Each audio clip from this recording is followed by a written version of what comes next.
ትዕቢት ይባላል። ይሄን የሚያደርግ ሰው ወደ ሲኦል ይወርዳል። ከነዚህ ሶስት ተጠንቀቁ፣ ዋና ክፋቶች ናቸው ይላሉ እሳቸው። የመጀመሪያው ትዕቢት ይባላል። ትዕቢት ማለት ምን ማለት ነው?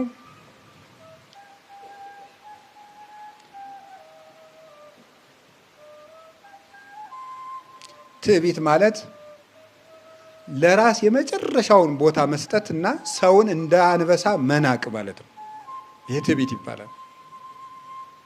ለራስ በጣም ከፍተኛውን ወንበር መስጠት፣ ሰውን ደግሞ እንደ አንበሳ መናቅ፣ ይሄ ትዕቢት ይባላል።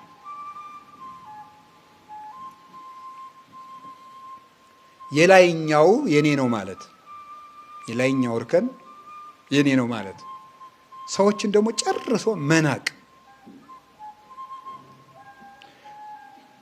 እንግዲህ ልብ በሉ፣ እነዚህ ሰውን ያወርዱታል ነው ያሉት። ትዕቢት የልብ ነው፣ በልብ ነው፣ የልብ ክፋት ነው። በጣም ትልቁ ኃጢአት ነው። በነገራችን ላይ ከኃጢአት የመጨረሻው ኃጢአት ነው ይሄ። ኃጢአት አለ፣ የኃጢአት ደግ የለውም፣ ግን የኃጢአት ደረጃ ግን አለ።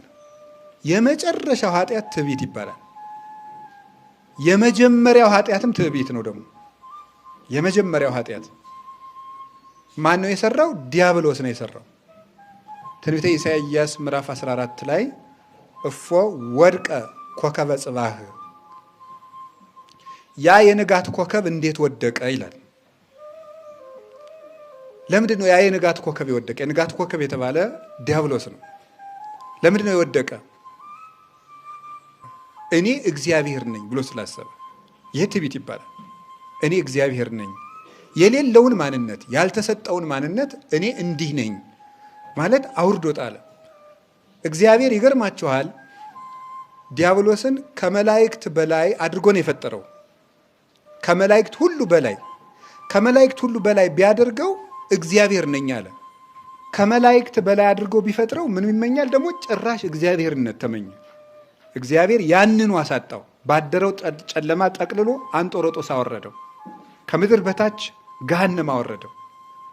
ሰው ያልተሰጠውን ሲመኝ እኔ ትልቁ ነኝ ብሎ ሲያስብ ቀድሞ መደምደም፣ ከእኔ እነዚህማ አለ ዝቅ ብሎ ሲያይ እንደዚህ ሲያይ ሌሎቹ መላእክት ሁሉ ከሱ በታች ናቸው። ቀና ብሎ ሲያይ ከሱ በላይ የተቀመጠ ሌላ የለም። ይሄማ ፈጣሪ በሆን ነው ብሎ አሰበ። አንዳንድ ጊዜ እነዚያን ምን አደረጋችሁ መሰላችሁ? በመቀመጫ ከሱ በታች በመሆናቸው ምክንያት እኔ ፈጥሬያችኋለሁ አላቸው። በጣም ነው የሚገርመው። ምን ማለት እንደሆነ ይገባችኋል?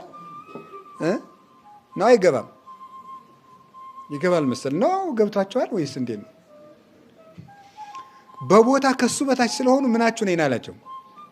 አቤት ፈጣሪያቸው ነን። ሁልጊዜ ከኛ ያንሳል ብለን የገመትነውን ሰው ምን አድርገን ነው የምንቆጥረው? በቃ ምንም የሚረባ ነገር ሁሉ ቢናገር አናዳምጠው። መጀመሪያ ወስነን አለ መቼም ገሬ ጥሩ አይናገርም ብለን። አንደኛ ደግሞ እኛ የያዝነው ወንበር አለ፣ እኛ የተቀመጥንበት ጉዳይ አለ። ከዚያ የተነሳ እንዲሁ እንደዚህ ያለ ክፋት የት ይገኛል መሰላችሁ? አንድ ወንበር ከተሰጠን ከኛ በታች ያለው ሰው ሁሉ ሰው አይመስለንም። ግርም ነው የሚለኝ። እኔማ ባለፈው ነግሬያችኋለሁ አይደለም? ሁለት ሰዎችን ላስታውሳችሁ። አንደኛው ቅዱስ እንጦንስ ነው። ቅዱስ እንጦንስ ምን አደረገ? ንጉሱ ድግስ ጠራው፣ ቤተ መንግስት ተንገላታ። እንዳይሄድ ባይታዊ ነው፣ ወጥቶ አያውቅም ከገዳሙ። እንዳይቀር ደግሞ የጠራው ማን ነው? ንጉሱ ነው። ምን ላድርግ ብሎ ተቸገረና ምን አደረገ መሰላችሁ? አሁን እግዚአብሔርን ከዚህ ድግስ ልሂድ አልሂድ ብሎ ቢጠይቀውስ? እንዲህ እኮ ጥጋብ ነው። እዚህ ድግስ ደግሞ ለዚህ ሁሉ እግዚአብሔር ሊጠየቅ ነው እንዴ? ራሱ መወሰን ነው። ከዛ ምን አደረገ? ረዱን ደቀ መዝሙሩን ጠየቀው። ልጄ እንዴት ትላለህ? እዚህ ድግስ ልሂድ ልቅር አለው። ምን አለ መሰላችሁ? አይ ከሄድክ እንጦንስ ትባላለህ፣ ከቀረህ ደግሞ አባ እንጦንስ ትባላለህ አለው። ምን ማለት ነው ነገሩ? የትኛው ይጨምራል? አባ ሲጨመርበት የተሻለ ሆነ ማለት ነው። ስለዚህ አሃ ነው ክብር ይቀንሳል ማለት ቀረሱ። እዚያ በኋላ አሁን ከኛ ተማሪ ቁም ነገር ይገኛል ብለን እናማክራለን? አናማክር። እስቲ አሁን ሴቶቹ ለምሳሌ የቤት ሰራተኛ ቢኖራችሁ ታማክሯቸዋላችሁ? እንዴት ይሻላል ልጄ፣ እንደው ሰሞኑን እስቲ እንደው በካምፓኒያችን ጉዳይ ልናማክርሽ ትላላችሁ? ሀብታም ብትሆኑ ወይ ጉድ! ቡናውን አፈላሽው አንቺ። ይሄ ነው ብቻ ነው የሚባለው። ከማን ምክር እንደሚገኝ ጥበብ ከማን እንደሚገኝ አናውቅም፣ በእውነት እግዚአብሔር በሚያውቀው። ቅዱስ ኤፍሬም አንድ ጊዜ እንዲህ አደረገ። ሁለት ሰው ላስታውሳችሁ ያልኳችሁ ለዚህ ነው። ወደ አንድ ቦታ ሲሄድ ኦዴሳ ወደምትባል ከተማ ሂደህ አስተምር አለው። ከሶሪያ ሂድና አስተምር፣ የዚያችን ሀገር ሕዝብ እንድታስተምር አለው መልአከ እግዚአብሔር መጥቶ። እንግዲህ እሱ ቅዱስ ኤፍሬም የሚፈልገው ዋሻ ውስጥ ተቀምጦ እየጸለየ መኖር ነው፣ መስበክ አይፈልግም ነበር። ግን እግዚአብሔር መልአኩን ላከና ያንተ ክፍልህ ማስተማር ነው፣ እዚህ ቁጭ ብለህ አትቀመጥ፣ ውጣና አስተምር አለው። እንግዲህ ጌታ ያስተምር ካልከኝ ስሄድ ከከተማው ዳር ቅዱስ ቅዱስ ሰው አገናኘኝ ብሎ ጸለየ። በጣም ጥሩ ሰው ከከተማው ዳር እንድታገናኘኝ እግዚአብሔር ወይ ብሎ ጸለየ። ሰምታችኋል? ከዚያ እግዚአብሔር ምን አደረገ? ከከተማው ዳር ሲደርስ ሴቶቹ ተሰብስበው የማይረባ ወሬ ያገወራሉ። እሱ ምን ብሎ ነው የጸለየ? ቅዱስ ቅዱስ ሰው አገናኘኝ ነው ያለ። እነዚያ ሴቶች እንደውም አንዲቱ ትክ ብላ ታየዋለች። በደንብ አድርጋ አፍጥጣ ነው የምታየው። እንዴ አንቺ አታፍሪም እንዴ? መነኩሴ እንደዚህ ተደርጎ ትክ ተብሎ ይታያል እንዴ አላት። ምን አለችው? እንዴ እኔ የተገኘሁት ከወንድ ነው፣ ወንድን ማየት መብቴ ነው። አንተ የተገኘው ከመሬት ነው፣ እኔም የተገኘሁበት ነው ያለው፣ አንተ ምን ያልክበት ነው ያለችው። ምን እያየ ሄድ ማለቷ ነው። መሬት እያየ ሄድ አለችው። አሃ እውነትም ቅዱስ ሰው አግኝቻለሁ ብሎ ከዛ መጀመሪያ ግን ተበሳጭቶ ነበር። እግዚአብሔር እኔ ደጋግ ሰዎችን አገናኝ ብለው እነዚህን ሴቶች እንዴት ያገናኘኛል የማይረባ ወሬ የሚያወሩትን ብሎ መጨረሻ ቅዱስ ኤፍሬም በሕይወት ዘመኑ ሁሉ ቀና ብሎ ተራምዶ ያውቅ በዛች ሰው ምክር ማለት ነው። ከማን እንደሚገኝ እውቀት ከማን እንደሚገኝ ጥበብ ከማን እንደሚገኝ በፍጹም አይታወቅም። እና የእግዚአብሔር ቤተሰቦች ትዕቢት ማለት እንዳንበሳ ሁሉን መናቅ። አሮጌ ልብስ የለበሰውን እንንቀዋለን። ዘመዶቹ ታናሽ የሆኑትን እንንቀዋለን። ጊዜ የጣለውን ሰው እንንቀዋለን። እኛ በምናውቀው ማዕረግ ያልተመረቀን ሰው እንንቀዋለን። እኛ የምናውቀው ወረቀት ስለሌለው ማናዳምጠው ሰው ብዙ ነው፣ ጆሮም ማንሰጠው። ይሄ በጣም ክፉ ነው በእውነት። በዘሩ የምንንቀው ሰው አለ። ይሄ በሽታችን እንደው መቼ ተጠምቀንም እንደሚለቀን አይታወቅም። በዘር መመካት፣ እኛ ምርጥ ዘሮች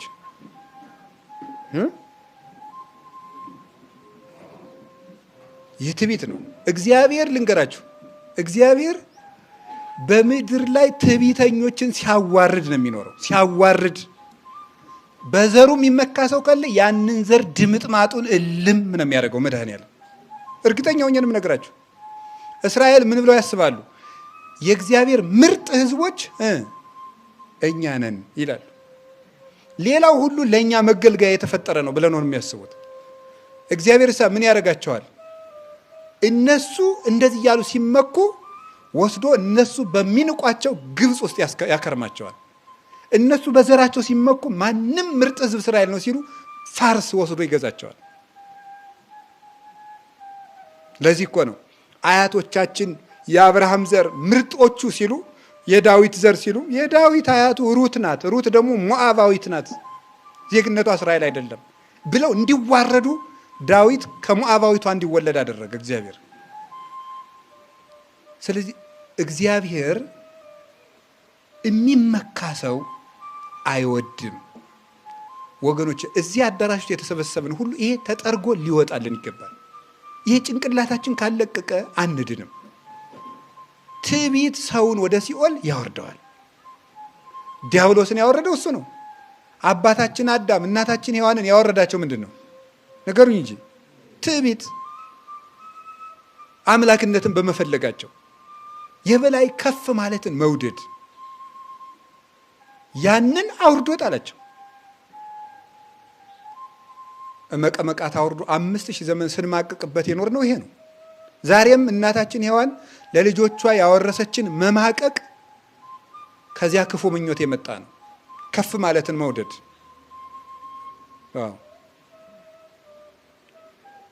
መታበይ ክፉ ነው። ከቃሉ ጋር ናችሁ? በምንም ነገር መታበይ አያስፈልግም። በምንም ነገር ንጹሕ ብትሆኑ በንጽህናችሁ አትታበዩ። ድንግል ብትሆኑ በድንግልናችሁ አትታበዩ። ብትቆሩ በቆራፊነታችሁ አትታበዩ። ምንም ነገር እንወድቃለን፣ ከታበይን ማለት ነው እንወድቃለን። ይሄንን ወደ ታች ያወርዳል። እንደውም አንድ ሰው ነበረችና መልከኛ ናት፣ ደግሞ ሀብታም ናት። እና መልከኛ ሰው መጥቶ ለማግባት ሲጠይቃት ሀብት የለህም ትለዋለች። ሀብት ያለው ሰው መጥቶ ሲጠይቃት መልክ የለህም ትለዋለች።